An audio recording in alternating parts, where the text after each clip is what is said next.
ಆತ್ಮೀಯ ವಿದ್ಯಾರ್ಥಿಗಳೇ, ನಾವು ಕಳೆದ ಅವಧಿಯಲ್ಲಿ ಘಟಕ 4ರಲ್ಲಿ ಅಂದರೆ ಸಂಯೋಜನ ಶಿಕ್ಷಣದಲ್ಲಿ ವಿಶೇಷವಾಗಿ ಸಂಯೋಜನ ಶಿಕ್ಷಣದ ಪರಿಕಲ್ಪನೆಯನ್ನ ಸಾಂಪ್ರದಾಯಿಕ ಮತ್ತು ಸಂಯೋಜನ ಶಿಕ್ಷಣ ಮಾರ್ಗಗಳ ನಡುವಿನ ವ್ಯತ್ಯಾಸಗಳನ್ನು ಹಾಗೂ ಸಂಯೋಜನ ಶಿಕ್ಷಣ ಮಹತ್ವದ ಕುರಿತಾಗಿ ನಾವು ಅಧ್ಯಯನ ಮಾಡಿದ್ದೀವಿ. ಅದರ ಮುಂದುವರೆದ ಭಾಗವಾಗಿ ಶೈಕ್ಷಣಿಕ ಅದರ ಮುಂದುವರೆದ ಭಾಗವಾಗಿ ಮೂಳೆ ಕೀಲುಗಳಿಗೆ ಸಂಬಂಧಿಸಿದ ಸವಾಲುಗಳುಳ್ಳ ಮಕ್ಕಳು, ಚಿಲ್ಡ್ರನ್ ವಿತ್ ಆರ್ಥೋಪೆಡಿಕ್ ಚಾಲೆಂಜಸ್ ಅಂತ ನಾವೇನು ಕರೀತಾ ಹೋಗ್ತೇವೆ, ಅದನ್ನು ನಾವೀಗ ಅಧ್ಯಯನವನ್ನ ಮಾಡೋಣ. ಸಾಮಾನ್ಯವಾಗಿ ನಾವು ವಿಶೇಷ ಅಗತ್ಯವುಳ್ಳ ಮಕ್ಕಳ ಶಿಕ್ಷಣವನ್ನು ನಾವು ಕಂಡುಕೊಂಡಾಗ ಅದನ್ನು ಪ್ರಮುಖವಾಗಿ ದೈಹಿಕ ಅಂಗವಿಕಲತೆಯನ್ನು ನಾವು ಕಾಣಬಹುದು. ಹಾಗಾಗಿ ಮೂಳೆಗಳು ಮತ್ತು ಕೀಲುಗಳ ಗಾತ್ರ ಮತ್ತು ರಚನೆಯಲ್ಲಿ ದೋಷಗಳಿದ್ದು ಸ್ನಾಯು ಶಕ್ತಿಯ ಸಮನ್ವಯ ಅಥವಾ ನಿಯಂತ್ರಣದಲ್ಲಿ ಸಾಮಾನ್ಯ ಮಕ್ಕಳಿಗಿಂತ ಭಿನ್ನವಾಗಿರ್ತಕ್ಕಂತಹ ಮಕ್ಕಳನ್ನ ನಾವು ಹೇಳ್ತೀವಿ ಮೂಳೆ ಕೀಲುಗಳಿಗೆ ಸಂಬಂಧಿಸಿದ ಸವಾಲುಗಳುಳ್ಳ ಮಕ್ಕಳು ಅಂತ ನಾವು ಕರೀತಾ ಹೋಗ್ತೀವಿ. ಹಾಗಾಗಿ ದೈಹಿಕವಾಗಿ ಅಂಗವಿಕಲಾಗಿರ್ತಕ್ಕಂತಹ ಮಕ್ಕಳಲ್ಲಿ ಅಥವಾ ನ್ಯೂನತೆಗಳಿರ್ತಕ್ಕಂತಹ ಮಕ್ಕಳಲ್ಲಿ ಮೂಳೆ ದೋಷದ ಸವಾಲುಗಳನ್ನು ನಾವು ಕಾಣಬಹುದು. ಆದ್ದರಿಂದ ಮೂಳೆಗೆ ಸಂಬಂಧಿಸಿದ ಸವಾಲುಗಳೇನಿವೆ, ಸ್ನಾಯು ಮತ್ತು ಕೀಲುಗಳಿಗೆ ಸಂಬಂಧಿಸಿದ ನ್ಯೂನತೆಗಳನ್ನು ನಾವು ಪ್ರಮುಖವಾಗಿ ಕಾಣಬಹುದು. ಅಂದ್ರೆ ಎಲ್ಲೆಲ್ಲಿ ಜಾಯಿಂಟ್ಸ್ ಇರ್ತಾ ಹೋಗ್ತವೆ ಅವುಗಳಲ್ಲಿ ಇರ್ತಕ್ಕಂತಹ ವ್ಯತ್ಯಾಸಗಳನ್ನು ನಾವು ಕಾಣಲಿಕ್ಕೆ ಸಾಧ್ಯ ಆಗ್ತದೆ. ಈ ವ್ಯತ್ಯಾಸಗಳೇನಿದ್ದಾವೆ ಅಥವಾ ನ್ಯೂನತೆಗಳೇನಿದ್ದಾವೆ ವ್ಯಕ್ತಿಯ ಕೈಕಾಲುಗಳ ಚಲನೆ ಮೇಲೆ ನೇರವಾಗಿ ಪರಿಣಾಮ ಬೀರುವುದನ್ನು ನಾವು ಕಾಣಬಹುದು. ಜೊತೆಗೆ ಮಕ್ಕಳ ನಡಿಗೆಯಲ್ಲಿ ಅಥವಾ ಓಡಾಡುವಿಕೆಯಲ್ಲಿ ವಿಶೇಷವಾಗಿ ಹಲವಾರು ರೀತಿಯ ತೊಂದರೆಗಳನ್ನು ಎದುರಿಸುವುದನ್ನು ನಾವು ಕಾಣಬಹುದು. ಅಂಗವಿಕಲತೆಯಿಂದ ಬಳಲತಕ್ಕಂತಹ ಮಕ್ಕಳೇನಿದ್ದಾರೆ ಇದು ಕೇವಲ ದೈಹಿಕ ನ್ಯೂನತೆಯೇ ಹೊರತು ಕಲಿಕಾ ನ್ಯೂನತೆ ಅಲ್ಲ. ಹಾಗಾಗಿ ದೈಹಿಕವಾಗಿ ಅಂಗವಿಕಲತೆಯಿಂದ ಬಳಲತಕ್ಕಂತಹ ಮಕ್ಕಳು ಅಥವಾ ದೈಹಿಕ ನ್ಯೂನತೆಯ ಸಾಲುಳ್ಳಂತಹ ಮಕ್ಕಳೇನಿದ್ದಾರೆ ಇವರು ಸಾಮಾನ್ಯ ರೀತಿಯ ಸಾಮರ್ಥ್ಯವನ್ನ ಅಥವಾ ಮಾನಸಿಕ ಮಟ್ಟವನ್ನ ಹೊಂದಲಿಕ್ಕೆ ಸಾಧ್ಯ ಆಗ್ತದೆ. ಆದರೂ ಸಹಿತ ಅವರ ಕಲಿಕೆಗೆ ಅಡ್ಡಿಯುಂಟು ಮಾಡಬಲ್ಲಂತಹ ಕೆಲವು ನಿರ್ದಿಷ್ಟವಾದಂತಹ ಸಮಸ್ಯೆಗಳನ್ನು ನಾವು ಎದುರಿಸುವುದನ್ನು ನಾವು ಕಾಣಬಹುದು.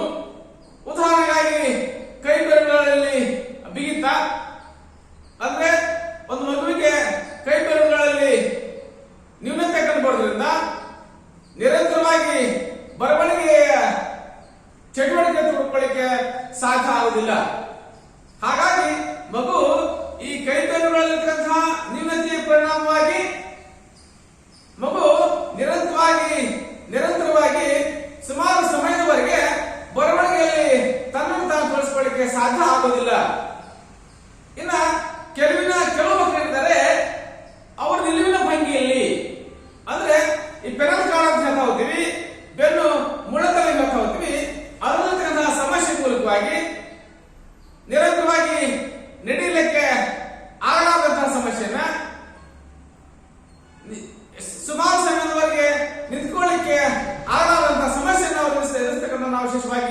ಕಾಣಬಹುದು.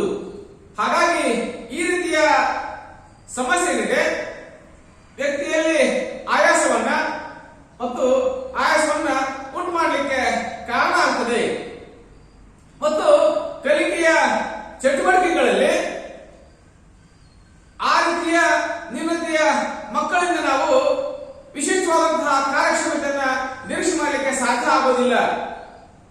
ಹಾಗಾಗಿ ಈ ರೀತಿಯ ನ್ಯೂನತೆದಂತಹ ವಿದ್ಯಾರ್ಥಿಗಳನ್ನ ಅಥವಾ ಮಕ್ಕಳನ್ನ ಶಿಕ್ಷಕರು ಮತ್ತು ಪೋಷಕರು ಒಪ್ಪಿಕೊಳ್ಳಿಕ್ಕೆ ಸಾಧ್ಯ ಆಗೋದಿಲ್ಲ.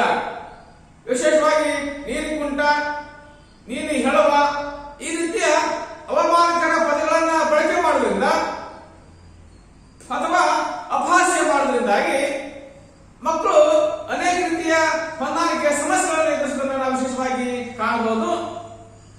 ಹಾಗಾಗಿ ಆ ರೀತಿಯ ಸಮಸ್ಯೆಗಳನ್ನ ಎದುರಿಸತಕ್ಕಂತಹ ಮಗು ಏನಿದೆ ಅದನ್ನು ವಿಶೇಷವಾಗಿ ಮೂಳೆ ಕೀಲುಗಳಿಗೆ ಸಂಬಂಧಿಸಿದ ಸವಾಲುಗಳು ಅಂತ ಮಕ್ಕಳನ್ನು ಕಂಡುಕೊಳ್ಳಕ್ಕೆ ಸಾಧ್ಯ ಆಗ್ತದೆ.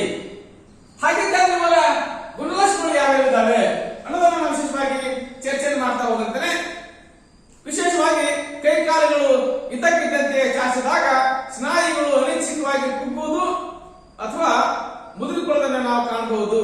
ಅಂದ್ರೆ ಕೈಕಾಲುಗಳನ್ನು ಇದ್ದಕ್ಕಿದ್ದಂತೆ ಚಾಚಿದ್ದೇ ಆದ್ರೆ ಈ ಕೈಕಾಲುಗಳ ಸ್ನಾಯು ಅಥವಾ ಮೂಲಗಳಿವೆ ಅನಿಶ್ಚಿತವಾಗಿ ಕುಗ್ಗತಕ್ಕಂಥ ಪ್ರಕ್ರಿಯೆ ಅಥವಾ ಮುದುರಿಕೊಳ್ಳೋದನ್ನು ನಾವು ವಿಶೇಷವಾಗಿ ಕಾಣಬಹುದು. ಜೊತೆಗೆ ಕೈ ಬೆರಳುಗಳು ಅಥವಾ ಕಾಲು ಬೆರಳುಗಳ ಮೇಲೆ ಐಚ್ಛಿಕ ನಿಯಂತ್ರಣ ಇಲ್ಲದಕ್ಕಂಥ ವ್ಯವಸ್ಥೆ, ಜೊತೆಗೆ ಬೆರಳುಗಳಲ್ಲಿ ನಿರಂತರ ಚಲನೆಯನ್ನು ಕಾಣಬಹುದು. ನಾವು ಅಂದ್ರೆ ಈ ಬೆರಳುಗಳನ್ನ ನಿಲ್ಲಿಸಲಿಕ್ಕೆ ಸಾಧ್ಯ ಆಗಲ್ಲ. ಈ ರೀತಿ ನಿರಂತರವಾದಂತಹ ಚಲನೆಯನ್ನು ಕಂಡುಕೊಳ್ಳಕ್ಕೆ ಸಾಧ್ಯ ಆಗ್ತದೆ. ಹಾಗಾಗಿ ಶೈಕ್ಷಣಿಕ ಕಾರ್ಯಕ್ಷಮತೆಯಲ್ಲಿ ಅವರನ್ನು ಅವರು ನಿರಂತರವಾಗಿ ತೊಡಗಿಸಿಕೊಳ್ಳಿಕ್ಕೆ ಸಾಧ್ಯ ಆಗಲಿಕ್ಕೆ ಆಧಾರಿತ ಪರಿಸ್ಥಿತಿಯನ್ನು ನಾವು ವಿಶೇಷವಾಗಿ ಕಾಣಬಹುದು. ಇನ್ನು ಪರಿಪೂರ್ಣ ಶರೀರದ ಮೇಲೆ ಸಂಪೂರ್ಣ ನಿಯಂತ್ರಣ ಇಲ್ಲದಂತಹ ವ್ಯವಸ್ಥೆಯನ್ನು ನಾವು ಕಾಣಲಿಕ್ಕೆ ಸಾಧ್ಯ ಆಗ್ತದೆ. ಜೊತೆಗೆ ಶರೀರದ 2 ಅಥವಾ 3 ಭಾಗಗಳ ಚಲನೆಯನ್ನ ಸಮನ್ವಯಗೊಳಿಸಲಿಕ್ಕೆ ಸಾಧ್ಯ ಆಗುವುದಿಲ್ಲ. ಉದಾಹರಣೆಗೆ ಆಟ ಆಡೋ ಸಂದರ್ಭದಲ್ಲಿ ಕೈಗಳನ್ನು ಮತ್ತು ಕಾಲುಗಳನ್ನ ಏಕಕಾಲದಲ್ಲಿ ಚಲಿಸಲಿಕ್ಕೆ ಅಥವಾ ಚಾಲನೆಗೊಳಿಸಲಿಕ್ಕೆ ಈ ರೀತಿಯ ಮಕ್ಕಳಿಂದ ಸಾಧ್ಯ ಆಗದಿರುವುದನ್ನು ನಾವು ವಿಶೇಷವಾಗಿ ಕಾಣಬಹುದು. ನಿರಂತರವಾದಂತಹ ಸ್ನಾಯು ಸೆಳೆತ ಅಂದ್ರೆ ಕೈಕಾಲ ಹರಿವನ್ನು ನಾವೇನು ಹೇಳ್ತಾ ಹೋಗ್ತೀವಿ, ಕೈಕಾಲಿನ ಹರಿಯುವಿಕೆ ಪ್ರಕ್ರಿಯೆಯನ್ನ ಅಥವಾ ಸ್ನಾಯುಗಳ ಸೆಳೆತವನ್ನು ನಾವು ವಿಶೇಷವಾಗಿ ಕಾಣಬಹುದು. 1 ಅಥವಾ 2 ಪಾದಗಳು ಪಾದದ ಕೀಲುಗಳ ಬಳಿ ಕೆಳಮುಖವಾಗಿ ಅಥವಾ ಹೊರಕ್ಕೆ ಬಾಗಿಲನ್ನು ನಾವು ಕಾಣಬಹುದು. ಅಂದ್ರೆ 1 ಅಥವಾ 2 ಪಾದಗಳು ಅಥವಾ ಪಾದದ ಕೀಲುಗಳ ಬಳಿ ಕೆಳಮುಖವಾಗಿ ಅಂದ್ರೆ ನಾವು ವಿಶೇಷವಾಗಿ ಕೈಕಾಲುಗಳ ಬೆರಳುಗಳೇನಿವೆ, ಕೈ ಮತ್ತು ಕಾಲಿನ ಬೆರಳುಗಳೇನಿವೆ ಅಥವಾ ಏನು ನಾವು ಬಟ್ಟತ್ತು ಹೇಳ್ತಾ ಹೋಗ್ತೀವಿ, ಈ ರೀತಿಯಲ್ಲಿ ಒಳಭಾಗಕ್ಕೆ ಬಾಗಿಲನ್ನು ಅಥವಾ ಹೊರಚಾಚುವಿಕೆಯನ್ನು ನಾವು ವಿಶೇಷವಾಗಿ ಕಾಣಬಹುದು. ದೇಶವಾಗಿ ಬೆನ್ನೆಲುಬು ಒಂದು ಪಾರ್ಶ್ವಕ್ಕೆ ಬಾಗಿರುವುದು, ಜೊತೆಗೆ ದೇಹದಲ್ಲಿ ಸಮತಿಲ್ಲದೆ ವಿಕಾರವನ್ನುಂಟು ಮಾಡಲಿಕ್ಕೆ ಸಾಧ್ಯ ಆಗ್ತದೆ. ಅಂದ್ರೆ ಈ ಪೆನಲ್ ಕಾರ್ಡ್ ಅಂತ ಹೇಳ್ತಾ ಹೋಗ್ತೀವಿ ಅಥವಾ ಬೆನ್ನು ಹುರಿ ಅಥವಾ ಬೆನ್ನುಗಳು ಅಂತ ಹೇಳ್ತಾ ಹೋಗ್ತೀವಿ. ಇದು ಒಂದು ಪಾರ್ಶ್ವಕ್ಕೆ ಬಾಗುವ ಮೂಲಕವಾಗಿ ದೇಹದ ಭಾರ ಒಂದ್ ಕಡೆ ಆಗುವುದರ ಮೂಲಕವಾಗಿ ದೇಹದ ಸಮತಿಯಲ್ಲಿ ಅಥವಾ ಆ ವಾಕ್ ಮಾಡತಕ್ಕಂತಹ ಸಿಸ್ಟಮ್ ಅಲ್ಲಿ ವ್ಯವಸ್ಥೆಯಲ್ಲಿ ನಾವು ಮಾಡಲಿಕ್ಕೆ ಸಾಧ್ಯ ಆಗುದಿಲ್ಲ. ವಿಕಾರಗಳನ್ನು ಮಾಡಲಿಕ್ಕೆ ನಾವು ಪ್ರಯತ್ನ ಸಹಿತ ಮಾಡಬಹುದು. ಅಂದ್ರೆ ಬಿದ್ದು ಹೇಳ್ತಕ್ಕಂಥ ವ್ಯವಸ್ಥೆ ಕಂಡುಕೊಳ್ಳಕ್ಕೆ ಸಾಧ್ಯ ಆಗ್ತದೆ. ಇನ್ನ ಕಂಡುಕೊಳ್ಳಕ್ಕೆ ಸಾಧ್ಯ ಆದರೆ ಹುಟ್ಟಿನಿಂದಲೇ ಕೈ ಕಾಲುಗಳು ಊನವಾಗಿರ್ತಕ್ಕಂಥ ವ್ಯವಸ್ಥೆ, ಅಂದ್ರೆ ಕೈ ಬೆರಳು ಇಲ್ಲೇ ಇರ್ತಕ್ಕಂಥ ವ್ಯವಸ್ಥೆ, ಕಾಲು ಬೆರಳುಗಳು ಇಲ್ಲೇ ಇರ್ತಕ್ಕಂಥ ವ್ಯವಸ್ಥೆ ಕಂಡುಕೊಳ್ಳಿಕ್ಕೆ ಪ್ರಯತ್ನ ಸಹಿತ ಮಾಡಬಹುದು. ಅಥವಾ ನೋಡ್ತಾ ಹೋಗ್ತೀವಿ ಒಂದಕ್ಕಿಂತ ಹೆಚ್ಚು ಬೆರಳುಗಳು ಅಟ್ಯಾಚ್ಮೆಂಟ್ ಆಗಿರುತ್ತೆ, ಕೂಡುವಿಕೆಯನ್ನು ಕಂಡುಕೊಳ್ಳಕ್ಕೆ ಸಾಧ್ಯ ಆಗ್ತದೆ. ಅದು ಸಹಿತ ಒಂದು ಸಮಸ್ಯೆ. ಎಲ್ಲರೂ ಸಹಿತ ಬಿಡಿಬಿಡಿಯಾಗಿ ಇರಬೇಕು ಅಂದ್ಕೊಂಡು ಮಾತ್ರ ಒಂದು ವಸ್ತುವನ್ನ ಹಿಡಿಲಿಕ್ಕೆ ಅಥವಾ ಹೋಲ್ಡಿಂಗ್ ಮಾಡ್ಕೊಳ್ಳಿಕ್ಕೆ ಸಾಧ್ಯ ಆಗ್ತದೆ. ಒಂದು ವಸ್ತುವನ್ನ ಹೋಲ್ಡಿಂಗ್ ಮಾಡ್ಕೊಂಡಾಗ ಪ್ರತಿಯೊಂದು ಬೆರಳುಗಳು ಸಹಿತ ಬಿಡಿಬಿಡಿಯಾಗಿ ರೀತಿಯಾದಂತಹ ಲಕ್ಷಣಗಳಿರ್ಲಿಕ್ಕೆ ಸಾಧ್ಯ ಆಗಿರಬೇಕು, ಹೀಗಿರಬೇಕು. ಒಂದ್ ವೇಳೆ 4 ಬೆರಳು ಈ ರೀತಿ ಅಂತಂದ್ರೆ ಒಂದು ವಸ್ತು ಹಿಡಿಲಿಕ್ಕೆ ಸಾಧ್ಯ ಆಗುದಿಲ್ಲ, ಅಂದ್ರೆ ಮತ್ತೆ ಪುಸುಕ್ತದೆ ಅಥವಾ ಕೈಜಾರಿ ಬೀಳಲಿಕ್ಕೆ ಸಾಧ್ಯ ಆಗ್ತದೆ. ಹಾಗಾಗಿ ನಾವು ಈ ರೀತಿಯ ವ್ಯತ್ಯಾಸವನ್ನು ಕಂಡುಕೊಳ್ಳಕ್ಕೆ ಸಾಧ್ಯ ಆಗ್ತದೆ. ಕಾಲುಗಳ ಬೆರಳುಗಳಲ್ಲೂ ಸಹಿತ ಈ ರೀತಿಯ ವ್ಯತ್ಯಾಸವನ್ನು ನಾವು ಕಂಡುಕೊಳ್ಳಕ್ಕೆ ವಿಶೇಷವಾದಂತಹ ಪ್ರಯತ್ನ ಸಹಿತ ಮಾಡಬಹುದು. ಇನ್ನ ನಡಿಗೆಯಲ್ಲಿ ಪೈತಾಳದ ಚಲನೆ ಅಂದ್ರೆ ಒಬ್ಬ ವ್ಯಕ್ತಿಯ ಈ ನಡಿಗೆಯ ಸ್ಟೈಲ್ ಏನಿದೆ ಅಥವಾ ನಡಿಗೆಯ ಕ್ರಮ ಏನಿದೆ ಅಥವಾ ವಾಕ್ ಮಾತನಾಡಿದ ಕ್ರಮ ಏನಿದೆ ಅದರಲ್ಲಿ ಹಲವಾರು ರೀತಿಯ ವ್ಯತ್ಯಾಸವನ್ನು ಕಂಡುಕೊಳ್ಳಕ್ಕೆ ಸಾಧ್ಯ ಆಗ್ತದೆ. ಬೆನ್ನು ಮೂಳೆ ಒಂದು ಪಾರ್ಶ್ವಕ್ಕೆ ವಾಲಿತ್ತು ಅಂತಂದ್ರೆ ದೇಹ ಡೊಂಕಾಗದನ್ನು ಕಂಡುಕೊಳ್ಳಕ್ಕೆ ಸಾಧ್ಯ ಆಗ್ತದೆ. ಹಾಗಾಗಿ ನಮ್ಮ ನಡಿಗೆಯಲ್ಲಿರ್ತಕ್ಕಂತಹ ಆ ಕ್ರಮವಾದ ಪದ್ಧತಿ ಏನಿದೆ ಆ ಕ್ರಮವಾದಂತಹ ಪದ್ಧತಿಯಲ್ಲೂ ಸಹಿತ ವ್ಯತ್ಯಾಸವಾದನ್ನು ವಿಶೇಷವಾಗಿ ಕಾಣಬಹುದು. ಇನ್ನ ಎಸೆಯುವುದು ಜೊತೆಗೆ ಹಿಡಿಯುವುದರಲ್ಲಿನ ಭಿನ್ನತೆಗಳು ಅಂದ್ರೆ ಒಂದು ವಸ್ತುವನ್ನ ಎಸೆಯುವಾಗ ಅಥವಾ ಹಿಡಿತಕ್ಕಂತ ಸಂದರ್ಭದಲ್ಲಿ ಸಮತೋಲನ ಇಲ್ಲದನ್ನು ನಾವು ವಿಶೇಷವಾಗಿ ಕಾಣಬಹುದು. ಅಂದ್ರೆ ಒಂದು ವಸ್ತುವನ್ನ ಹಿಡಿಯುವಾಗ ವಿವಿಧ ರೀತಿಯ ವೇಗಗಳಿಗೆ ಮತ್ತು ಎತ್ತರಗಳಿಗೆ ಹೊಂದಾಣಿಕೆ ಮಾಡಿಕೊಳ್ಳಲಾಗಂತಹ ಸ್ಥಿತಿಯನ್ನು ನಾವು ವಿಶೇಷವಾಗಿ ಎದುರಿಸುವುದನ್ನು ನಾವು ಕಾಣಬಹುದು. ಜೊತೆಗೆ ಬೆರಳುಗಳಾಗಿರಬಹುದು, ಕಾಲುಗಳು, ಕೈಗಳು ಮತ್ತು ಕತ್ತಿನಲ್ಲಿನ ವಿರೂಪ ಅಂದ್ರೆ ನಮ್ದಾಗಿರುವಂತಹ ಕೈ ಬೆರಳಾಗಿರ್ಬೋದು ಅಥವಾ ಕಾಲಿನ ಬೆರಳಾಗಿರ್ಬೋದು ಅಥವಾ ಕತ್ತಿನಲ್ಲಿ ಅಂದ್ರೆ ಈ ತಲೆ ಏನಿದೆ ಒಂದು ಭಾಗಕ್ಕೆ ಅಥವಾ ಈ ಕಡೆ ಭಾಗಕ್ಕೆ ವಾಲುವಂತ ಪರಿಸ್ಥಿತಿ ಕಂಡುಕೊಳ್ಳಕ್ಕೆ ಸಾಧ್ಯ ಆಗ್ತದೆ. ಹಾಗಾಗಿ ವಿಶೇಷವಾಗಿ ಹೇಳ್ತೀವಿ ಬೆರಳಾಗಿರ್ಬೋದು, ಕಾಲುಗಳಾಗಿರ್ಬೋದು, ಕೈಗಳು ಮತ್ತು ಕತ್ತಿನ ಒಂದು ರೀತಿಯ ವಿರೂಪ ಕಂಡುಕೊಳ್ಳಕ್ಕೆ ಸಾಧ್ಯ ಆಗ್ತಾ ಹೋಗುತ್ತದೆ. ಇನ್ನ ಈ ರೀತಿಯ ಗುಣಲಕ್ಷಣಗಳನ್ನು ಹೊಂದಿರತಕ್ಕಂತಹ ಮಕ್ಕಳಲ್ಲಿ ವ್ಯಕ್ತಿತ್ವದ ಮೇಲೆ ಮನೋವೈಜ್ಞಾನಿಕ ಪರಿಣಾಮ ಏನಾಗ್ತದೆ?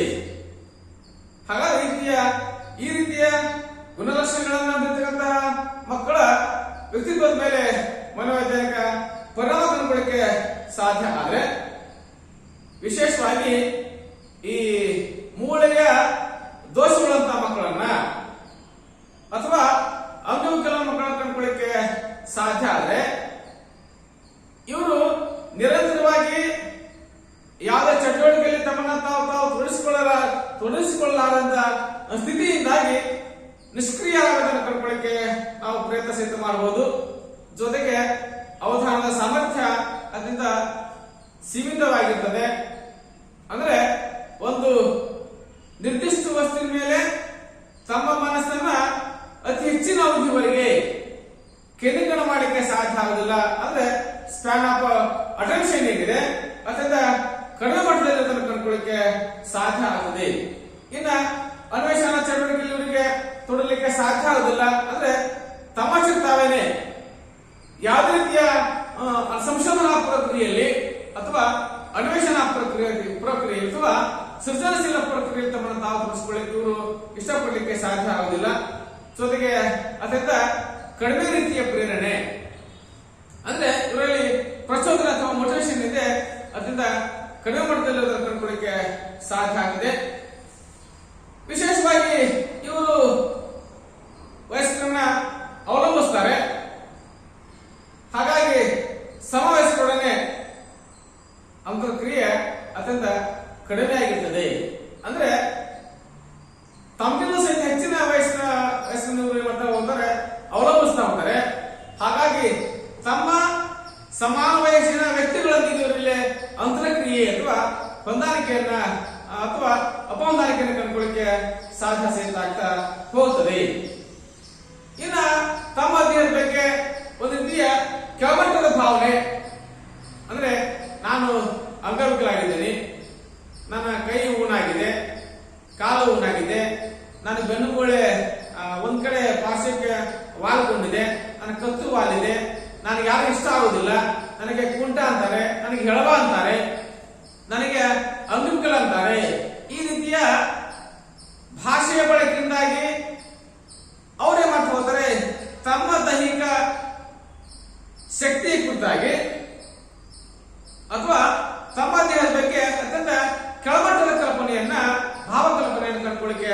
ಸಾಧ್ಯ ಸಹಿತ ಆಗ್ತಾ ಹೋಗುತ್ತದೆ. ಜೊತೆಗೆ ಈ ರೀತಿಯ ತಮ್ಮ ದೈಹಿಕ ಸಾಮರ್ಥ್ಯದ ಕುರಿತಾಗಿ ಕೆಳಮಟ್ಟದ ಅವರಲ್ಲಿ ಬಿಂಬ ಕಲ್ಪನೆ ಅಥವಾ ಭಾವಕಲ್ಪನೆ ಇರುವುದರ ಮೂಲಕವಾಗಿ ಅವರಲ್ಲಿ ನಿರಂತರವಾಗಿ ಆತಂಕ ಜೊತೆಗೆ ಆಶಾಭಂಗವನ್ನು ಕಂಡುಕೊಳ್ಳಿಕ್ಕೆ ಸಾಧ್ಯ ಆಗ್ತದೆ. ಅವರು ಸಹಿತ ಆಸೆಗಳಿರ್ತಾ ಹೋಗ್ತವೆ. ಆ ಆಸೆಗಳನ್ನ ಈಡೇರಿಸಿಕೊಳ್ಳಿಕ್ಕೆ ಸಾಧ್ಯ ಆಗದಿದ್ದಾಗ ಅಥವಾ ವಿಫಲ ಆದಾಗ ಅವರಿಗೆ ಒಂದು ರೀತಿಯ ಅಪರಾಧವಾಗಲಿಕ್ಕೆ ಸಾಧ್ಯ ಆಗ್ತದೆ. ಅಪರಾಧಿಯ ಭಾವನೆ ಮೂಲಿಕೆ ಸಾಧ್ಯ ಆಗ್ತದೆ. ಇದು ಅಪರಾಧವಾಗಿ ಮುಂದುವರಿಯುವ ಮೂಲಕವಾಗಿ ಅವರಲ್ಲಿ ಆಶಾಭಂಗದಂತಹ ಮಾನಸಿಕ ಸ್ಥಿತಿಯನ್ನು ಉಂಟಾಗಲಿಕ್ಕೆ ನಾವು ಪ್ರಯತ್ನ ಮಾಡ್ತಾ ಹೋಗ್ತೀವಿ. ಹಾಗಾಗಿ ಆಶಾಭಂಗದ ಸ್ಥಿತಿಯನ್ನ ಆತಂಕದ ಸ್ಥಿತಿಯನ್ನ ವಿಶೇಷವಾಗಿ ಕಾಣಬಹುದು. ಇನ್ನ ನಿರಂತರವಾಗಿ ಅವರು ಶಾಂತ ರೀತಿಯ ಸ್ವಭಾವವನ್ನ ಮನೋವೈಜ್ಞಾನಿಕ ಲಕ್ಷಣಗಳ ಹೊಂದಲಿಕ್ಕೆ ಸಾಧ್ಯ ಆಗ್ತದೆ. ಜೊತೆಗೆ ಅವರು ಅನುಕರಣೆ ಮಾಡ್ತಾ ಹೋಗ್ತಾರೆ. ಬೇರೆಯವರು ಏನ್ ಮಾಡ್ತಾರೆ, ಬೇರೆಯವರು ಯಾವ ಚಟುವಟಿಕೆಯನ್ನ ಯಾವ ರೀತಿಯಲ್ಲಿ ಮಾಡ್ತಾರೆ ಅನ್ನೋದರ ಮೂಲಕವಾಗಿ ಅದನ್ನ ಅನುಕರಣೆ ಮಾಡುವ ಮೂಲಕ ತಾವು ಸಹಿತ ಅದೇ ರೀತಿಯಾಗಿ ಅಭಿವ್ಯಕ್ತಪಡಿಸತಕ್ಕಂತಹ ಸಾಮರ್ಥ್ಯವನ್ನು ನಾವು ಅವರಲ್ಲಿ ಕಾಣಬಹುದು. ಜೊತೆಗೆ ಅತ್ಯಂತ ಮೃದು ಮನುಷ್ಯ ವ್ಯಕ್ತಿಗಳಾಗಿರೋದನ್ನು ಕಂಡುಕೊಳ್ಳಿಕ್ಕೆ ಸಾಧ್ಯ ಆಗ್ತದೆ. ಆದರೆ ಅವರ ಸಾಮರ್ಥ್ಯವನ್ನು ನಾವು ಬೇರೆಯವರು ಕೀಳಾಗಿ ಕಂಡಾಗ ಅಥವಾ ಅವರಿಗೆ ಹಿಡಿಸಲಾರದ ಪದಗಳನ್ನ ನಾವು ಸಂಬೋಧಿಸಿದ್ದಾದ್ರೆ ಅವರು ಅತಿಯಾದಂತಹ ಉದ್ವೇಗಕ್ಕೆ ಕೋಪಿಷ್ಠರಾಗದನ್ನು ಕಂಡುಕೊಳ್ಳಿಕ್ಕೆ ನಾವು ಪ್ರಯತ್ನ ಮಾಡಬಹುದು. ಹಾಗಾಗಿ ಅವರು ತಾತ್ಕಾಲಿಕ ಉದ್ವೇಗಕ್ಕೆ ಒಳಗಾಗತಕ್ಕಂತಹ ಸನ್ನಿವೇಶನ ನಾವು ವಿಶೇಷವಾಗಿ ಕಾಣಬಹುದು. ಇನ್ನು ಶೈಕ್ಷಣಿಕ ಕ್ರಮಗಳನ್ನು ಕಂಡುಕೊಳ್ಳಿಕ್ಕೆ ಸಾಧ್ಯ ಆದ್ರೆ ಈ ರೀತಿಯ ವಿದ್ಯಾರ್ಥಿಗಳನ್ನ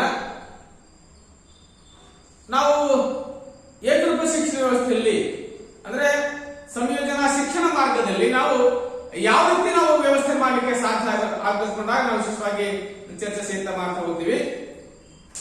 ಅಂದ್ರೆ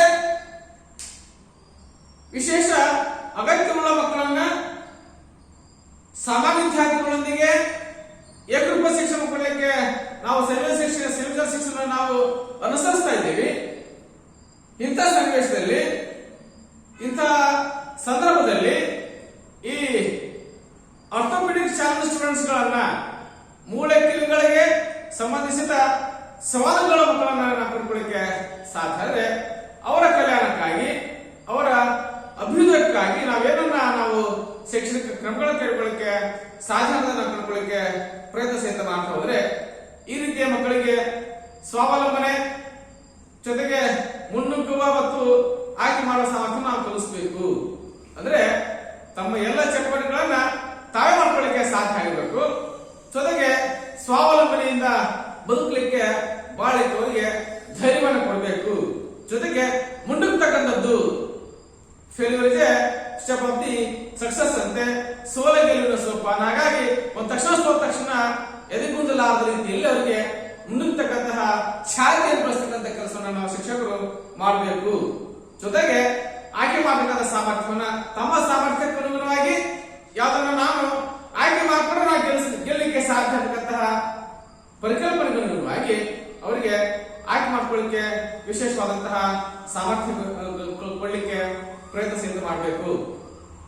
ಜೊತೆಗೆ ಚಲನೆ ಹಾಗೂ ಸಹಾಯಗಳಿಂದ ಪೂರ್ವ ಯೋಜನೆ ಮಾಡಿಕೊಳ್ಳಿಕ್ಕೆ ಅವರಿಗೆ ಕಲಿಬೇಕು. ಕೈಕಾಲುಗಳ ಚಲನೆಗೆ ಸಹಾಯಕವಾಗತಕ್ಕಂತಹ ಸಾಧನಗಳನ್ನು ಅವರಿಗೆ ಒದಗಿಸಲಿಕ್ಕೆ ಪ್ರಯತ್ನ ಸಹಿತ ಮಾಡಬೇಕು. ಇನ್ನು ದೇಹದ ಭಾಗಗಳನ್ನ ಹೇಗೆ ಬಳಸ್ಕೊಳ್ಬೇಕು ಅಂತ ನಾವು ಅವರಿಗೆ ತರಬೇತಿ ಕೊಡೋದ್ರ ಜೊತೆ ಕಲಿಸಬೇಕು. ಅಂದ್ರೆ ತಮ್ಮ ದೇಹದ ಭಾಗಗಳನ್ನ ಹಾಗೆ ಸ್ವಯಂ ಪ್ರೇರಣೆಯಿಂದ ಹೇಗೆ ಬಳಕೆ ಮಾಡ್ಕೊಳ್ಳಿಕ್ಕೆ ಸಾಧ್ಯ ಆಗ್ತದೆ ಅನ್ನೋದನ್ನ ಅವರಿಗೆ ವಿಶೇಷವಾಗಿ ತರಬೇತಿ ಕೊಡುವ ಮೂಲಕ ಕಲಿಸಲಿಕ್ಕೆ ಸಾಧ್ಯ ಆಗಿರಬೇಕು. ಜೊತೆಗೆ ಕಾರ್ಯ ಸಾಧಿಸಬಹುದಾದಂತಹ ಸ್ವಯಂ ಪರಿಕಲ್ಪನೆ ಬೆಳೆಸಿಕೊಳ್ಳುವಂತೆ ಶಿಕ್ಷಕರು ನೋಡಿಕೊಳ್ಬೇಕು. ಅಂದ್ರೆ ತಮ್ಮ ಸಾಮರ್ಥ್ಯದ ಅರಿವು ಅವರಿಗೆ ಇರಬೇಕು.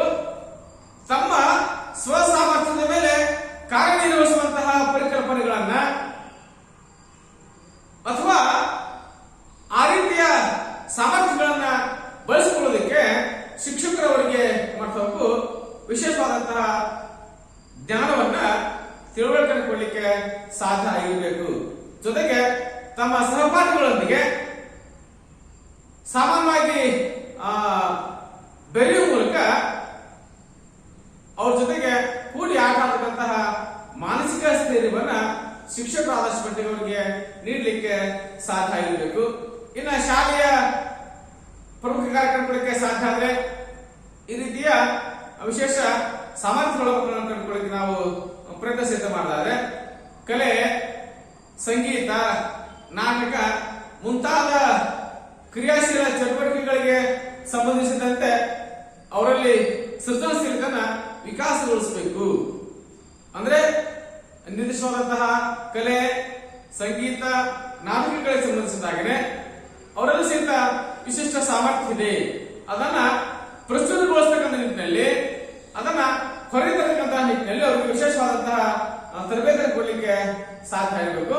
ಜೊತೆಗೆ ಸಾಮಾಜಿಕ ಅನುಭವಗಳನ್ನ ಒದಗಿಸಿ ವ್ಯಕ್ತಿಗ ವಿಕಾಸಕ್ಕೆ ಅವಕಾಶವನ್ನ ಕೊಡಲಿಕ್ಕೆ ಸಾಧ್ಯ ಆಗಿರಬೇಕು. ಇನ್ನ ಚಲನಾದೋಷವುಳ್ಳಂತಹ ಮಕ್ಕಳಿಗೆ ವಿಶೇಷ ತರಗತಿ ಕೊಠಡಿಗಳು ಶಾಲಾ ಕಟ್ಟಡದ ತಳಭಾಗದಲ್ಲಿರಬೇಕು. ಅಂದ್ರೆ ಈ ರೀತಿಯ ಅಂಗವಿಕಲ ಮಕ್ಕಳು ಮಹಡಿ ಮನೆಯಲ್ಲಿ ಅಥವಾ ಅಪ್ಸ್ಟೇರ್ ನಲ್ಲಿ ಕ್ಲಾಸ್ ರೂಮ್ಗಳಿತ್ತಂದ್ರೆ ಅವರಿಗೆ ಮೇಲೆ ಹೋಗಲಿಕ್ಕೆ ಸಾಧ್ಯ ಆಗುದಿಲ್ಲ. ಜೊತೆ ಒಂದ್ ವೇಳೆ ನಾವು ಅವರಿಗೆ ಟ್ರೈಸೈಕಲ್ ಅನ್ನು ಕೊಟ್ಟು ಸಹಿತ ಒತ್ತಲಿಕ್ಕೆ ಅದನ್ನು ತಿರುಗಿಸಲಿಕ್ಕೆ ಅವರಿಗೆ ಶಕ್ತಿ ಇಲ್ಲೇ ಇರಬಹುದು. ಹಾಗಾಗಿ ಈ ರೀತಿಯ ಆರ್ಥೋಪೆಡಿಕ್ ಚಾಲೆಂಜ್ ಸ್ಟೂಡೆಂಟ್ಸ್ ಗಳಿಗೆ ಅಥವಾ ಚಿಲ್ಡ್ರನ್ಸ್ ಗಳಿಗೆ ಸಹಾಯಕ ಆಗತಕ್ಕಂಥ ರೀತಿಯಲ್ಲಿ ವರ್ಗಕೋಣೆಗಳನ್ನ ಅಥವಾ ಶಾಲಾ ತರಗತಿಗಳನ್ನ ಆದಷ್ಟು ಗ್ರೌಂಡ್ ಫ್ಲೋರ್ ಅಲ್ಲಿ ಅಥವಾ ನೆಲಮಾಳಿಗೆಯಲ್ಲಿ ಅವರಿಗೆ ವ್ಯವಸ್ಥೆ ಮಾಡತಕ್ಕಂಥ ವ್ಯವಸ್ಥೆಯನ್ನು ಕಂಡುಕೊಳ್ಳಿಕ್ಕೆ ಸಾಧ್ಯ ಆಗಿರಬೇಕು. ಜೊತೆಗೆ ಅಲ್ಲಿ ವಿಶೇಷವಾದಂತಹ ಮಟೀರಿಯಲ್ಸ್ ಗಳನ್ನ ಅಥವಾ ಉಪಕರಣಗಳನ್ನ ಲಭ್ಯವಿರುವಂತೆ ನಾವು ಅವರಿಗೆ ನೋಡ್ಕೊಳ್ಳಿಕ್ಕೆ ಸಾಧ್ಯ ಆಗಿರಬೇಕು. ಅಂದ್ರೆ ನಿಲುವು ಮೇಜುಗಳು, ಅಂದ್ರೆ ನಿಲ್ಲಲಿಕ್ಕೆ ಅವರಿಗೆ ಮೇಜುಗಳನ್ನು ಕಂಡುಕೊಳ್ಳಿಕ್ಕೆ ಸಾಧ್ಯ ಆಗ್ತದೆ. ಸಮಾನಾಂತರ ಸರಳುಗಳು, ಅಂದ್ರೆ ಅವ್ರಿಗೆ ಮೇಲೆ ಹೋಗ್ಲಿಕ್ಕೆ ನಾವೇನು ಬಾರ್ಗಳನ್ನ ಜೋಡಿಸ್ತಾ ಹೋಗ್ತೀವಿ ಅಥವಾ ಆಸರೆ ಕೋಲುಗಳನ್ನ ಜೋಡಿಸ್ತಾ ಹೋಗ್ತೀವಿ, ರ್ಯಾಂಪ್ಗಳ ಬಾರಿಗೆ ನಾವೇನು ಸೈಡ್ ಕೋಲುಗಳನ್ನ ಹಾಕ್ತಾ ಹೋಗ್ತೀವಿ. ಆ ರೀತಿಯ ಸಮಾನಾಂತರ ಸರಳುಗಳನ್ನ ಕಂಡುಕೊಳ್ಳಿಕ್ಕೆ ಸಾಧ್ಯ ಆಗಬೇಕು. ಜೊತೆಗೆ ಅವರಿಗೆ ವಿಶ್ರಾಂತಿಗಾಗಿ ಅಥವಾ ರೆಸ್ಟ್ಗಾಗಿ ಆರಾಮ್ ಚೇರ್ಗಳನ್ನ ಅಥವಾ ವಿರಾಮ ಕುರ್ಚಿಗಳನ್ನ ಕೊಡ್ಲಿಕ್ಕೆ ಸಾಧ್ಯ ಸಹಿತ ಆಗಿರಬೇಕು. ಇನ್ನು ಶಿಕ್ಷಕರು ಸಹಿತ ಪರಸ್ಪರ ಗೌರವ, ಸಹಾಯ, ಸಹಕಾರಗಳ ಆಧಾರದ ಮೇಲೆ ಸಮವಯಸ್ಕರಲ್ಲಿ ಅಂತರಕ್ರಿಯೆಯನ್ನು ಉತ್ತೇಜಿಸಿ ಮಾಡ್ಕೊಳ್ಳಿಕ್ಕೆ ಸಾಧ್ಯ ಆಗಿರಬೇಕು. ಅಂದ್ರೆ ನೀನು ಹೇಳವ, ನೀನು ಕುಂಟ, ಈ ರೀತಿಯ ಪದಗಳನ್ನ ಬಳಕೆ ಮಾಡಲಾದ್ರೆ ಪರಸ್ಪರ ಗೌರವವನ್ನ, ಪರಸ್ಪರ ಸಹಾಯವನ್ನ, ಪರಸ್ಪರ ಸಹಕಾರತ್ವದ ಆಧಾರದ ಮೇಲೆ ಸಮವಯಸ್ಕರಲ್ಲಿ ಅಂತರಕ್ರಿಯೆಯನ್ನ ಉಂಟು ಮಾಡಲಿಕ್ಕೆ ಸಾಧ್ಯ ಆಗಬೇಕು. ಅವರಿಗೆ ತಮ್ಮ ಸಮವಯಸ್ಕರಿಂದ ಸಹಾಯವಾಗತಕ್ಕಂಥ ರೀತಿಯಲ್ಲಿ ವರ್ಗಕೋಣೆಗಳನ್ನ ರಚನೆ ಮಾಡಲಿಕ್ಕೆ ಸಾಧ್ಯ ಆಗಿರಬೇಕು. ಇನ್ನ ತರಗತಿಯಲ್ಲಿ ನ್ಯೂನತೆಗನುಗುಣವಾಗಿ ಆಸನ ವ್ಯವಸ್ಥೆಯಲ್ಲಿ ಸೂಕ್ತ ಹೊಂದಾಣಿಕೆ ಮಾಡ್ಕೊಳ್ಳಿಕ್ಕೆ ಸಾಧ್ಯ ಆಗಿರಬೇಕು. ನಾವೆಲ್ಲ ನೋಡ್ತಾ ಹೋಗ್ತೀವಿ, ಈ KSRTC ಬಸ್ಗಳಲ್ಲಿ ಈ ಏನು ನಾವು ಒಳಗಡೆ ಹೋಗ್ತಕ್ಕಂತಹ ಡೋರ್ ಇರ್ತದೆ, ಡೋರ್ ಪಕ್ಕದಲ್ಲಿ ಒಂದು ಸೀಟ್ ಅವರಿಗೆ ರಿಸರ್ವ್ ಇರ್ತದೆ. ಈ ಆಸನವನ್ನ ಅಂಗವಿಕಲರಿಗಾಗಿ ಮೀಸಲಾಗಿರಿಸಲಾಗಿದೆ ಅಂತ ಹೇಳೋದ ಮೇಲೆ ಸ್ಪಷ್ಟವಾಗಿ ಬರ್ದಿರ್ತಾರೆ, ಅಂಗವಿಕಲರಿಗೆ ಮೀಸಲು ಅಂತ ಬರ್ದಿರ್ತಾರೆ. ಹಾಗೇನೆ ವರ್ಗಕೋಣೆಗಳಲ್ಲೂ ಸಹಿತ ಅಥವಾ ಕ್ಲಾಸ್ರೂಮ್ಗಳಲ್ಲೂ ಸಹಿತ ಏನ್ ಎಂಟ್ರೆನ್ಸ್ ಡೋರ್ ಇರುತ್ತೆ, ಅದರ ನಂತರದ ಮೊದಲ ಡೆಸ್ಕ್ ಇರ್ತದೆ ಅಥವಾ ನಾವೇನು ಆಸನ ವ್ಯವಸ್ಥೆ ಮಾಡ್ಕೊಳ್ತೀವಿ, ಅಲ್ಲಿ ಅವರಿಗೆ ವಿದ್ಯಾರ್ಥಿಗಳಿಗೆ ಈ ರೀತಿಯ ವಿದ್ಯಾರ್ಥಿಗಳಿಗೆ ಆಸನ ವ್ಯವಸ್ಥೆ ಮಾಡ್ಕೊಳ್ಳಿಕ್ಕೆ ಸಾಧ್ಯ ಆಗಿರಬೇಕು. ಜೊತೆಗೆ ಇಂಥ ಮಕ್ಕಳು ಏನಿದ್ದಾರೆ ತರಗತಿಯ ಬಲಭಾಗದಲ್ಲಿ ಕುಳಿತುಕೊಳ್ಳಿಕ್ಕೆ ಸಾಧ್ಯ ಆಗಿದ್ದಾರೆ. ಇತರ ಮಕ್ಕಳ ಓಡಾಟ ಮತ್ತು ಚಲನೆಯಿಂದ ಇವರಿಗೆ ಯಾವ ರೀತಿಯ ತೊಂದರೆ ಆಗಲಿಕ್ಕೆ ಸಾಧ್ಯ ಆಗುವುದಿಲ್ಲ. ಜೊತೆಗೆ ಇನ್ನ ಅವ್ರಿಗೆ ನಡೀಲಿಕ್ಕೆ ಅಸಾಧ್ಯ ಅಂತ ವ್ಯವಸ್ಥೆ ಕಂಡುಬಂದ ಸಂದರ್ಭದಲ್ಲಿ ಅವರಿಗೆ ಟ್ರೈಸೈಕಲ್ಗಳನ್ನ ಅಥವಾ ಗಾಲಿ ಕುರ್ಚಿಗಳನ್ನು ಬಳಸಿ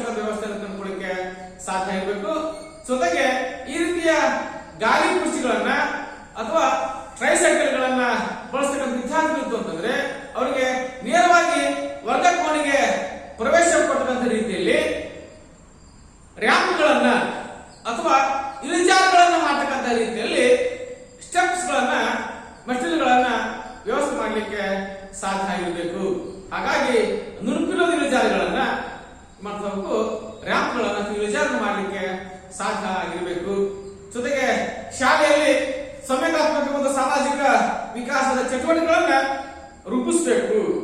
ಅಂದ್ರೆ ಯಾವ ರೀತಿಯ ಸಂವೇಗಾತ್ಮಕ ಭಾವನೆಗೆ ಒಳಗಾಗದ ರೀತಿಯಲ್ಲಿ ಸಂವೇಗಾತ್ಮಕ ತರಬೇತಿಯನ್ನ, ಅಂದ್ರೆ ಭಾವನೆಗಳ ಒತ್ತಡವನ್ನ, ಭಾವನೆಗಳ ನಿಯಂತ್ರಣ ಮಾಡತಕ್ಕಂಥ ಕೌಶಲ್ಯಗಳನ್ನ, ಜೊತೆಗೆ ಮತ್ತೊಬ್ಬರ ಭಾವನೆಗಳಿಗೆ ಬೆಲೆ ಕೊಡತಕ್ಕಂಥದ್ದು, ಜೊತೆಗೆ ಮತ್ತೊಬ್ಬರ ಭಾವನೆಗಳನ್ನ ಸ್ವೀಕರಿಸತಕ್ಕಂತಹ ಮನೋಭಾವನ ಅಥವಾ ಅವಧಾನವನ್ನ ಬೆಳೆಸತಕ್ಕಂತ ನಿಟ್ಟಿನಲ್ಲಿ ಆ ವಿದ್ಯಾರ್ಥಿಗಳಿಗೆ ತರಬೇತಿ ಕೊಡಲಿಕ್ಕೆ ಸಾಧ್ಯ ಆಗಿರಬೇಕು. ಹಾಗಾಗಿ ಒಟ್ಟಾರೆ ಕೋನಗಳಲ್ಲಿ ಈ ಸಂವೇಗಾತ್ಮಕ ಮತ್ತು ಸಾಮಾಜಿಕ ಒತ್ತಡಗಳನ್ನ ನಿವಾರಿಸತಕ್ಕಂಥ ನಿಟ್ಟಿನಲ್ಲಿ ಅವರಿಗೆ ವಿಶೇಷವಾದಂತಹ ತರಬೇತಿ ಕೊಡಲಿಕ್ಕೆ ಸಾಧ್ಯ ಆಗಿರಬೇಕು ಅನ್ನೋ ವಿಶೇಷವಾಗಿ ಚರ್ಚಿಸ್ತಾ ಹೋಗ್ತೀವಿ.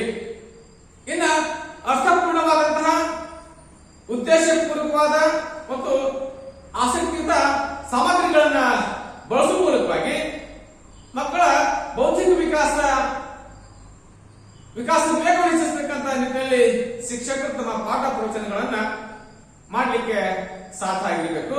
ಹಾಗಾಗಿ ಮಕ್ಕಳಿಗೆ ಅತ್ಯಂತ ಅರ್ಥಪೂರ್ಣವಾದಂತಹ ಪಾಠ ಬೋಧನೆ, ಜೊತೆಗೆ ಉದ್ದೇಶಪೂರ್ವಕವಾದಂತಹ ಮತ್ತು ಆಸಕ್ತಿಯುತ ಸಾಮಗ್ರಿಗಳನ್ನ ಬಳಕೆ ಮಾಡುವ ಮೂಲಕವಾಗಿ, ಅಂದ್ರೆ ಪಾಠ ಬೋಧನೆಯಲ್ಲಿ ಮಕ್ಕಳಿಗೆ ಇಷ್ಟ ಆಗತಕ್ಕಂಥ ಪರಿಕಲ್ಪನೆಗಳನ್ನ ಚರ್ಚೆ ಮಾಡುವ ಮೂಲಕವಾಗಿ ಅಥವಾ ಟೀಚಿಂಗ್ ಗೈಡ್ಗಳನ್ನ, ಬೋಧನಾ ಸಲಕರಣೆಗಳನ್ನ ಅಥವಾ ಬೋಧನಾ ಉಪಕರಣಗಳನ್ನ ಯೂಸ್ ಮಾಡಿ ಪಾಠ ಮಾಡಿದ್ದಾದ್ರೆ ಮಕ್ಕಳಿಗೆ ಅರ್ಥಪೂರ್ಣ ಕಲಿಕೆ ಆಗಲಿಕ್ಕೆ ಸಾಧ್ಯ ಆಗ್ತಾ ಹೋಗ್ತದೆ. ಇನ್ನ ಶಿಕ್ಷಕರ ಪಾತ್ರ ಏನು? ಇಂತಹ ವಿದ್ಯಾರ್ಥಿಗಳ ಅಂದ್ರೆ ಆರ್ಥೋಪೆಡಿಕ್ ಚಾಲೆಂಜ್ ಸ್ಟೂಡೆಂಟ್ಸ್ ಏನಿದ್ದಾರೆ ಅಥವಾ ಚಿಲ್ಡ್ರನ್ಸ್ ಏನಿದ್ದಾರೆ, ಈ ಮಕ್ಕಳ ಶೈಕ್ಷಣಿಕ ವ್ಯವಸ್ಥೆಯಲ್ಲಿ ಅಥವಾ ಶಿಕ್ಷಣ ಕ್ರಮದಲ್ಲಿ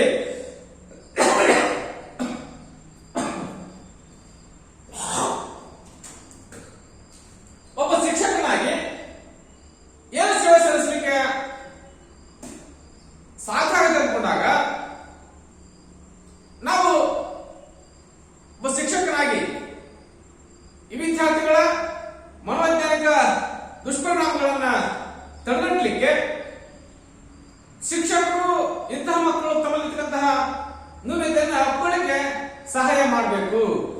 ಈಗ ದೈಹಿಕ ಅಂಗವೈಕಲ್ಯ ಇದೆ ಅಂದ್ಕೊಳ್ಳೋಣ, ಅದನ್ನ ಯಾರಿಗೂ ಸಹ ಬದಲಾಯಿಸಲಿಕ್ಕೆ ಸಾಧ್ಯ ಇಲ್ಲ. ಒಂದು ಕೈ ಊನಾಗಿದೆ, ಒಂದು ಕಾಲು ಊನಾಗಿದೆ, ಅಥವಾ ಬೆರಳುಗಳು ಇಲ್ಲೇ ಇರಬಹುದು, ಅಥವಾ ಕೈ ಕಾಲುಗಳು ಹೊರಗೆ ಅಥವಾ ಒಳಗೆ ಬಾಗಿರ್ಬೋದು. ಅವುಗಳನ್ನ ನಮ್ಮಿಂದ ಶಿಕ್ಷಕನಿಗೆ ಮಾಡಲಿಕ್ಕೆ ಸಾಧ್ಯ ಆಗುವುದಿಲ್ಲ. ಹಾಗಾಗಿ ಅವುಗಳನ್ನ ಸಕಾರಾತ್ಮಕವಾಗಿ ಒಪ್ಪಿಕೊಳ್ಳುವ ಮೂಲಕವಾಗಿ ಅದರಲ್ಲಿ ವಿಶೇಷ ಸಾಧನೆ ಮಾಡಲಿಕ್ಕೆ ಅವರಿಗೆ ಮೋಟಿವೇಟ್ ಮಾಡಲಿಕ್ಕೆ, ಅವರಿಗೆ ಪ್ರಚೋದನೆಯನ್ನ, ಪ್ರೇರಣೆ ಕೊಡತಕ್ಕಂಥ ಕೆಲಸ ಶಿಕ್ಷಕ ಮಾಡಲಿಕ್ಕೆ ಸಾಧ್ಯ ಆಗಿರಬೇಕು. ಜೊತೆಗೆ ಶಿಕ್ಷಕರು ಇಂಥ ವಿದ್ಯಾರ್ಥಿಗಳ ಕುರಿತಾಗಿ ಸ್ನೇಹ ಭಾವ, ಮಮತೆ, ಆಸಕ್ತಿ, ತಾಳ್ಮೆ, ದಯೆ, ಅನುಕಂಪ ಮತ್ತು ಪ್ರಾಮಾಣಿಕ ಆಲೋಚನೆಗಳಿಂದ ಕೂಡಿರಬೇಕು. ಅಂದ್ರೆ ಆ ವಿದ್ಯಾರ್ಥಿಗಳ ಕುರಿತಾಗಿ ಪ್ರಾಮಾಣಿಕವಾಗಿ ಆಲೋಚನೆ ಮಾಡಬೇಕು. ಅವರು ಸಾಮಾನ್ಯ ವಿದ್ಯಾರ್ಥಿಗಳಲ್ಲ, ಅವರೆಲ್ಲ ಸಾಮಾನ್ಯವಂತಹ ಸಾಮರ್ಥ್ಯ ಇದ್ರೂ ಸಹಿತ ಅದನ್ನ ಬಳಕೆ ಮಾಡತಕ್ಕಂಥ ಸ್ಕಿಲ್ ಅವ್ರಿಗೆ ಗೊತ್ತಿರಲಿಕ್ಕೆ ಸಾಧ್ಯ ಇಲ್ಲ. ಹಾಗಾಗಿ ಆ ವಿದ್ಯಾರ್ಥಿಗಳ ಕುರಿತಾಗಿ ಶಿಕ್ಷಕ ಆದಂತವನು ಸ್ನೇಹ ಭಾವದಿಂದ, ಅಂದ್ರೆ ಫ್ರೆಂಡ್ಲಿ ಟೀಚರ್ ಆಗ್ತಕ್ಕಂತಹ, ಹಾಗಂತ ಹೋಗ್ತೀವಿ teacher is A guide, friend and philosopher ಅಂತೆ. ಶಿಕ್ಷಕ ಸ್ನೇಹಿತನಾಗಿ, ತತ್ವಜ್ಞನಾಗಿ, ಮಾರ್ಗದರ್ಶಕನಾಗಿ ತನ್ನ ಸೇವೆಯನ್ನು ಸಲ್ಲಿಸಬೇಕು. ಅಂದ್ರೆ ಈ ವಿದ್ಯಾರ್ಥಿಗಳ ಪಾಲಿಗೆ ಒಬ್ಬ ಶಿಕ್ಷಕ teacher is A guide, friend and philosopher ಅಂತ. ಒಬ್ಬ ಶಿಕ್ಷಕ ಒಬ್ಬ ಉತ್ತಮ ಮಾರ್ಗದರ್ಶಕ ಆಗಿರ್ಬೇಕು, ಒಬ್ಬ ಫಿಲಾಸಫರ್ ಜೊತೆ ಒಬ್ಬ ಸ್ನೇಹಿತನಾಗಲಿಕ್ಕೆ ಸಾಧ್ಯ ಆಗಿರಬೇಕು. ಅಂದ್ಕೊಂಡಿದ್ರೆ ಮಾತ್ರ ಉತ್ತಮವಾದಂತ ಪಾಠ ಬೋಧನೆ ಮಾಡಲಿಕ್ಕೆ ಸಾಧ್ಯ ಆಗ್ತದೆ. ಈ ಮಕ್ಕಳ ಕಲ್ಯಾಣ ಆಗಲಿಕ್ಕೆ ಸಾಧ್ಯ ಆಗ್ತದೆ. ಇನ್ನ ಶಿಕ್ಷಕರು ಮಾಡ್ತಕ್ಕಂಥ ಪ್ರತಿಯೊಂದು ಪ್ರಯತ್ನವೂ ಸಹಿತ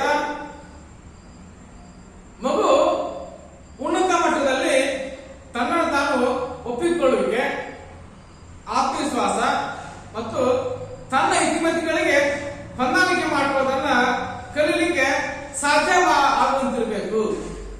ಹಾಗಾಗಿ ಶಿಕ್ಷಕನ ಪ್ರತಿ ಪ್ರಯತ್ನವೂ ಸಹಿತ ಎವ್ರಿ ಎಫರ್ಟ್ ಏನಿದೆ ಅದು ಮಗುವಿನ ಕಲ್ಯಾಣಕ್ಕಾಗಿ ಮೀಸಲಾಗಿರ್ಬೇಕು ಅನ್ನೋದನ್ನ ವಿಶೇಷವಾಗಿ ಹೇಳ್ತಾ ಹೋಗ್ತೀವಿ.